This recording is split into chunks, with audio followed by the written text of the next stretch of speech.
क्या हो अगर एक सुबह आप जागे और आपकी जिंदगी में सब कुछ बदल चुका हो? आपका नाम, आपकी पहचान, आपकी आजादी सब छिन चुका हो। आप सिर्फ एक नंबर हो, एक कैदी, एक ऐसे कैंप में जहां हर दीवार से मौत झांकती हो और हर सांस एक सवाल बन जाए, क्या मैं कल तक जिंदा रहूंगा? मैन सर्च फॉर मीनिंग कोई आम किताब नहीं है। यह एक ऐसी कहानी है जो दिल को झकझोर देती है। एक मनोचिकित्सक की आत्मा की यात्रा जो नाजी कंसंट्रेशन कैंप से जिंदा लौटा, लेकिन सिर्फ इसलिए नहीं कि वो जीना चाहता था, बल्कि इसलिए क्योंकि उसके पास जीने की वजह थी।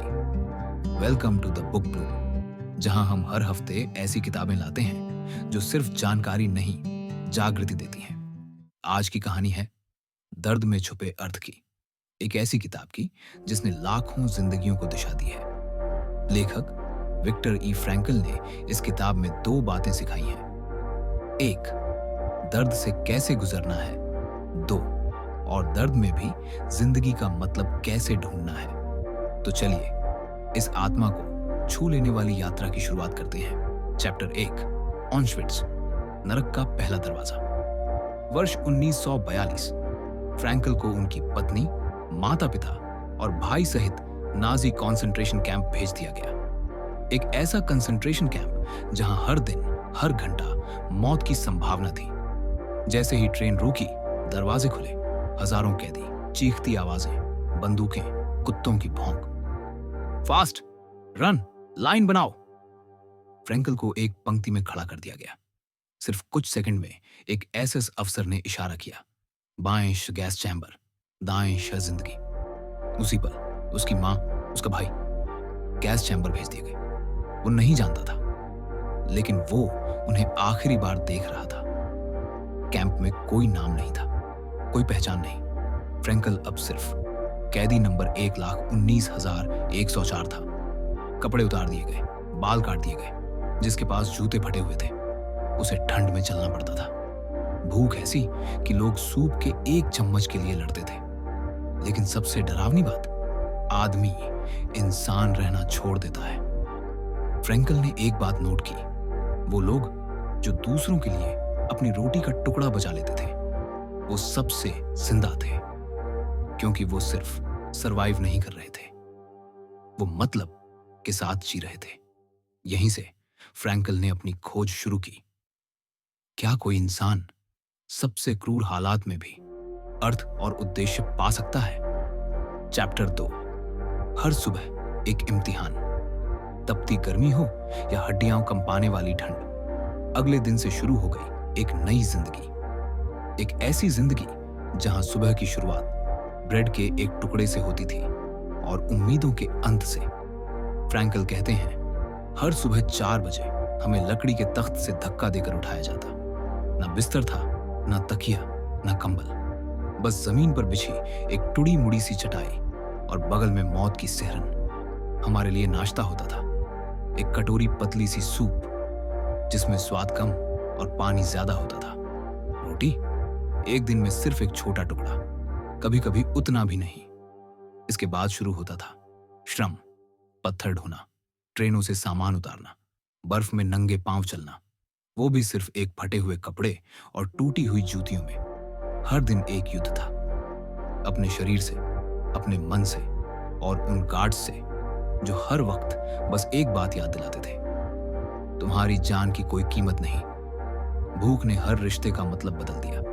फ्रैंकल लिखते हैं, भूख ने इतना नीचे गिरा दिया कि हम किसी की रोटी का टुकड़ा भी चुरा लेते और फिर खुद को सही भी ठहराते।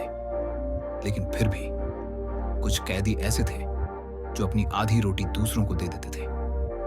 फ्रैंकल कहते हैं, ऐसे ही लोगों ने मुझे सिखाया कि इंसान को सब कुछ छीना जा सकता है, सिवाय उसकी मन की स्वतंत्रता के।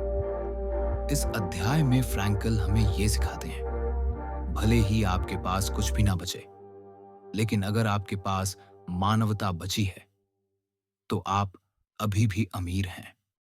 तीसरा अध्याय, आजादी का सपना और मानसिक युद्ध। हर कैदी की आंखों में एक ही सपना पलता था, एक दिन हम आजाद होंगे। लेकिन यह सपना रोज सुबह टूट जाता, क्योंकि अगला दिन और भी ज्यादा क्रूर होता। एक बार फ्रैंकल और उनके साथियों को दूसरे कैंप ले जाने के लिए एक ट्रेन में चढ़ाया गया।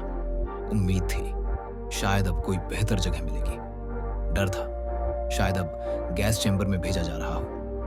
फ्रैंकल ने लिखा, कभी कभी अंधेरे में रोशनी की एक किरण ही इंसान को जीने की ताकत दे जाती है। फ्रैंकल एक मनोचिकित्सक थे, तो उन्होंने अपने अनुभव को एक प्रयोग की तरह देखा। कैदियों में दो तरह की मानसिकता बन रही थी। बेस्ट, उम्मीद से जूझने वाले जो हर स्थिति में एक अर्थ खोजते थे। दो, हार मानने वाले जिनका शरीर जिंदा था लेकिन आत्मा मर चुकी थी।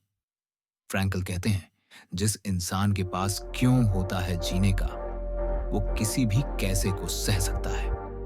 इस अध्याय में फ्रैंकल हमें सिखाते हैं, आजादी सिर्फ जंजीरों से निकलने का नाम नहीं है, वो एक अंदरूनी एहसास है जो तब भी जिंदा रह सकता है जब आपके चारों तरफ अंधकार ही अंधकार हो, जब इंसान से सब कुछ छिन जाए।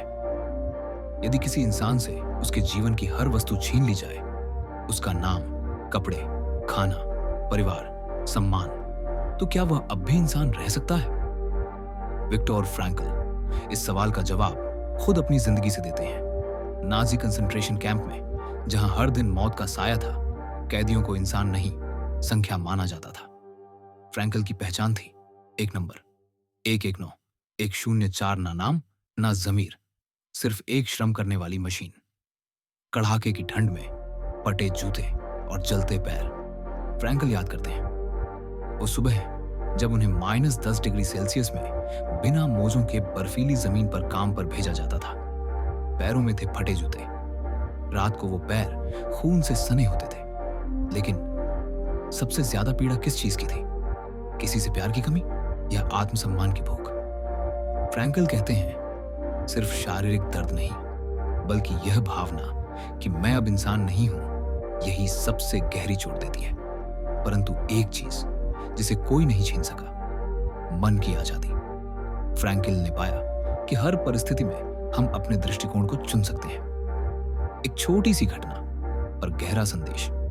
एक दिन फ्रैंकल ने एक बूढ़े कैदी को कहते सुना, मैं जानता हूं मैं मरने वाला हूं, लेकिन मैं नफरत लेकर नहीं मरूंगा। उस क्षण फ्रैंकल समझ गए कि सच्ची शक्ति शरीर में नहीं, बल्कि हमारी आत्मा में होती है। फ्रैंकल का मानना था कि वास्तविक स्वतंत्रता का मतलब है बाहरी हालात नहीं, बल्कि हमारी आंतरिक प्रतिक्रिया। अगर हम क्रोधित नहीं हुए, अगर हमने दूसरों के लिए प्रार्थना करना नहीं छोड़ा, तो दुनिया हमारी मानवता को नहीं हरा सकती। जब हमारे पास कुछ नहीं होता, ना खाना, ना आराम, ना सुरक्षा, तब भी हम खुद को चुन सकते हैं। हम चुन सकते हैं दयालु होना या क्रोधित, आशा करना या हार मान लेना, सम्मान से जीना या पीड़ा में टूट जाना। 5वां अध्याय, प्यार और उद्देश्य की शक्ति।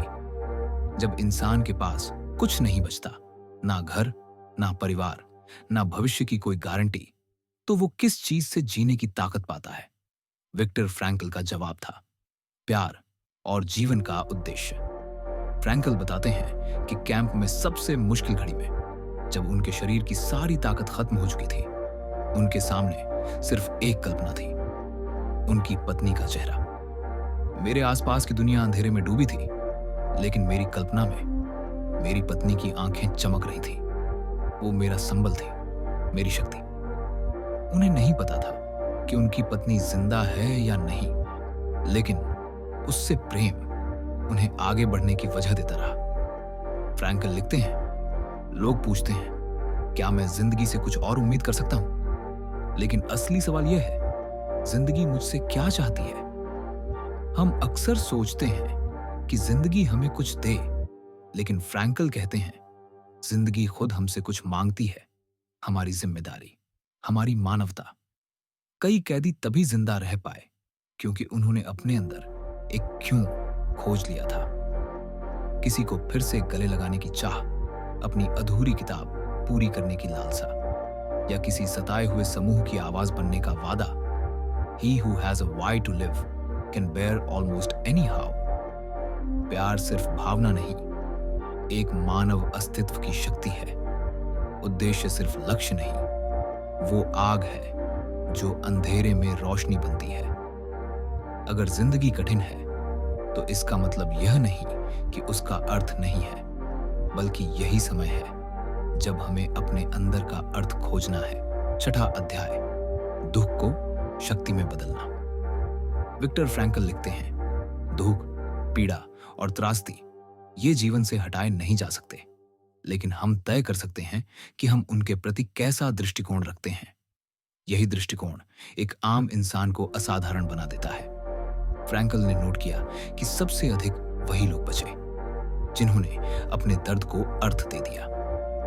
कुछ लोगों ने अपने अनुभवों को दूसरों की मदद के लिए सहेजा, कुछ ने दूसरों की सेवा करते हुए अपने दुख को छोटा कर दिया, कुछ ने यह तय किया कि अगर हम बच गए तो हम दुनिया को बताएंगे कि यहां क्या हुआ। Suffering ceases to be suffering the moment it finds meaning। Frankl कहते हैं कि चाहे आपकी शारीरिक स्वतंत्रता छीनी जा सकती है, लेकिन एक चीज कोई नहीं छीन सकता, आपके सोचने की स्वतंत्रता। आप किस तरह प्रतिक्रिया देंगे, यही उन्हें बाकियों से अलग बनाती है। कैंप में एक ही जैसे हालात में कुछ लोग टूट गए, लेकिन कुछ ने अपने दुख को करुणा, संवेदना और उत्साह में बदल दिया। फ्रैंकल बताते हैं, एक कैदी की कहानी जो बार बार कहता था, मैं 31 मार्च को इस सब से बाहर हो जाऊंगा, लेकिन जब वो तारीख आई और रिहाई नहीं हुई, उसका मनोबल टूट गया और कुछ ही दिनों में वो बीमार पड़ा और मर गया। फ्रैंकल इसे कहते हैं, होप का बायोलॉजिकल पावर। अगर इंसान का विश्वास टूट जाए तो शरीर भी उसका साथ छोड़ देता है। दुख से भागने की बजाय उसका अर्थ खोजिए। आपका दृष्टिकोण आपका सबसे बड़ा हथियार है।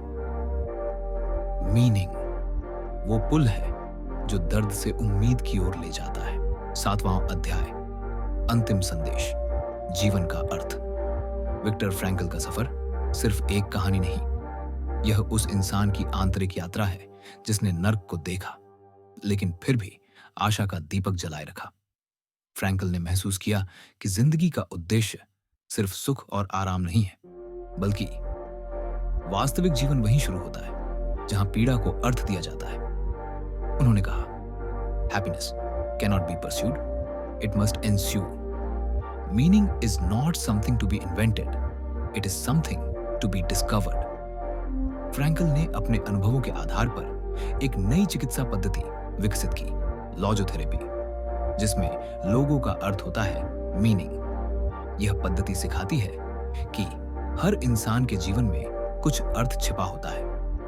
हम भले ही परिस्थितियों को न बदल सकें, लेकिन हम अपने नजरिए को जरूर बदल सकते हैं। यह परिवर्तन ही मनुष्य को आत्महत्या से, अवसाद से, टूटने से बचाता है।